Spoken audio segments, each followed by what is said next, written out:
তোমরা অবশ্যই জেনে গেছো যে আজকের কি বিষয় নিয়ে আলোচনা হতে চলেছে। দেখো, দেয়ার ইজ বা আর মানে কি বাংলার অর্থ আছে বোঝাচ্ছে, আর হ্যাভ হ্যাজ মানে আছে বোঝাচ্ছে। কিন্তু আমরা কখন দেয়ার ইজ আছে আর কখন হ্যাভ হ্যাজ আছে, কোন পজিশন আমরা কখন ব্যবহার করব, সেই বিষয় নিয়ে আলোচনা করব আজকে। দেখো, এখানে দেখো 4টে বাক্য দিয়েছি।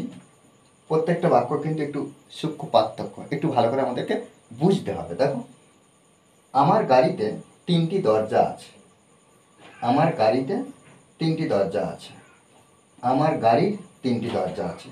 দুটোর মধ্যে কি পার্থক্য আমরা দেখলাম? অবশ্যই হয়তো তোমরা বুঝতে পেরেছো যে কি পার্থক্য। কি? আমার গাড়িতে 3টি দরজা আছে, আমার গাড়ির 3টি দরজা আছে। ওকে, পরের বাক্যগুলো। তোমার বাবার পকেটে 3টি কলম আছে।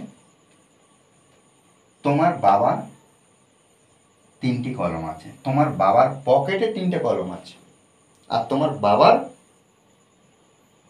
3টি কলম আছে। দুটোর মধ্যে পার্থক্য কি? এখানে দেখো প্রথম বাক্যটা, যখন এই যে দেয়ার ইজ বা দেয়ার আর, অর্থাৎ দেয়ার ইজ কখন ব্যবহার করব? যখন কোনো স্থানে আছে বোঝাচ্ছে, কোনো স্থানে বা কোনো জায়গায় কোনো কিছু আছে বোঝাচ্ছে, তখন আমরা কি করব? দেয়ার ইজ বা দেয়ার আর ব্যবহার করব। কি? কোনো স্থানে বা কোনো জায়গায় কোনো কিছু আছে বোঝালে আমরা দেয়ার ইজ বা আর ব্যবহার করব। এবারে হ্যাভ হ্যাজ কখন ব্যবহার করব? যখন কোনো কিছু বস্তু বা কোনো কিছু কারোর অধিকারে বোঝাবে, কারোর অধিকারে বা তার তার ব্যক্তিগত মালিকানা হিসেবে তার বোঝাবে, তখন আমরা কি করব না হ্যাভ হ্যাজ ব্যবহার করব। দেখো, হ্যাভ আর হ্যাজ ব্যবহার করব। আমার গাড়িতে 3টি দরজা আছে। এখানে কি আমার গাড়িতে, এটার অর্থ আমরা কি বুঝতে পারছি? যে আমার গাড়িতে 3টে দরজা আছে মানে কি গাড়ির মধ্যে আছে, গাড়ির ভিতরে কোনো এক জায়গায়, মানে 3টে দরজা গাড়ির মধ্যে রাখা আছে। তাহলে এটা কি গাড়ির অধিকারে বা গাড়ির কি দরজাকে বোঝাচ্ছে না? পরের বাক্য কিন্তু বোঝাচ্ছে যে আমার গাড়ির 3টি দরজা আছে, মানে গাড়ির 3টি দরজা আছে, যে গাড়ি আছে তার 3টে দরজা আছে। কিন্তু এখানে গাড়িতে অর্থাৎ গাড়িতে রাখা আছে, তখন আমরা কি করব? দেয়ার ইজ বা দেয়ার আর ব্যবহার করব। এবার দেখো, আমরা দেয়ার ব্যবহার করছি। দেয়ার,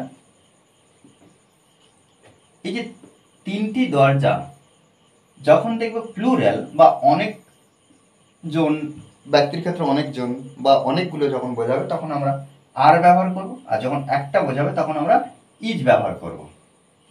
তাহলে দেয়ার আর, দেয়ার আর 3 ডোরস। তাহলে দেয়ার আর 3 ডোরস, দেয়ার আর 3 ডোরস। কোথায়? এই যে 3টে দরজা আছে, কোথায় আছে? আমার গাড়িতে।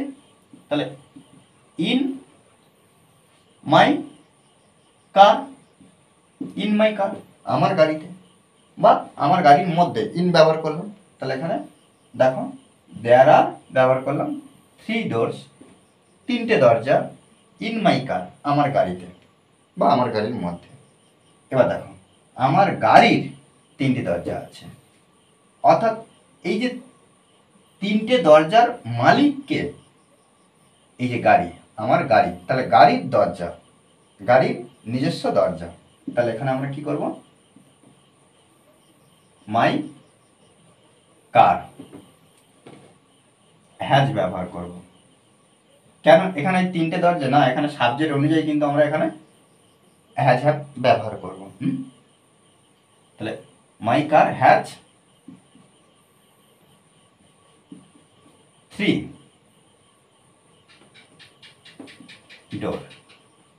ডোরস। ওকে, মাই কার আমার গাড়ি আছে 3 ডোরস 3টে দরজা। ওকে, আশা করি কিন্তু এই পর্যন্ত আমরা কিন্তু বুঝতে পেরেছি। পরের বাক্য দেখো, তোমার বাবার পকেটে 3টি কলম আছে। তাহলে কোথায় আছে? পকেটে, কোনো একটা স্থানে বোঝাচ্ছে। তাহলে এখানে আমরা দেয়ার আর ব্যবহার করব। কেন আর ব্যবহার করে? কারণ তিনটে কলম, তিনটের জায়গায় এখানে যদি একটা কলম বোঝাতো তখন আমরা এখানে আ পেন ব্যবহার করতাম, আ পেন, কিন্তু এখানে আরটা কি হয়ে যেত, ইজ হয়ে যেত। তাহলে আমরা এখানে কি ব্যবহার করব না, দেয়ার আর, যেহেতু তিনটি পেন, তাহলে 3 পেন্স, 3 পেন্স, তিনটে পেন আছে। কোথায় আছে? তোমার বাবার পকেটে। তাহলে ইন ইওর, তাহলে কি ইন ইওর, কি ইন ইওর, তোমার বাবার পকেটে। তাহলে ফাদার্স ব্যবহার করব, অ্যাপোস্ট্রফি এস, ফাদার্স পকেট। ওকে, ফাদার্স পকেট মানে কি বাবার পকেটে আছে। তোমার বাবার তিনটি কলম আছে। তাহলে তোমার বাবার, এটা কিন্তু এই যে তিনটে কলম, এটা কিন্তু বাবার মালিকানায়, অর্থাৎ বাবার আছে, অধিকারে আছে, তাই তো? তাহলে এখানে ইওর ফাদার হ্যাচ, কারণ একজনকে বোঝাচ্ছে, হ্যাচ কি আছে, তিনটি কলম, 3 পেন, এস পেন্স। ওকে, দেখো এইভাবে কিন্তু আমাদের অনবরত প্র্যাকটিস করতে হবে। আমরা যদি এইভাবে সুন্দরভাবে প্র্যাকটিস করি, বিষয়গুলো বুঝে, এর উপর থেকে আমরা অনেক বাক্য তৈরি করতে পারবো। আমাদের বারবার বিষয়গুলো বুঝতে হবে এবং প্র্যাকটিস করতে হবে। আর মনে রাখতে হবে যে প্র্যাকটিসের বিকল্প কিছু হয় না। ওকে, আর এই ক্লাসটি যদি ভালো লাগে অবশ্যই লাইক, কমেন্ট, শেয়ার। আর যারা এখন পর্যন্ত এই চ্যানেলটি সাবস্ক্রাইব করেননি তারা অবশ্যই চ্যানেলটি সাবস্ক্রাইব করে পাশে থাকবে। Okay, thanks for watching this video.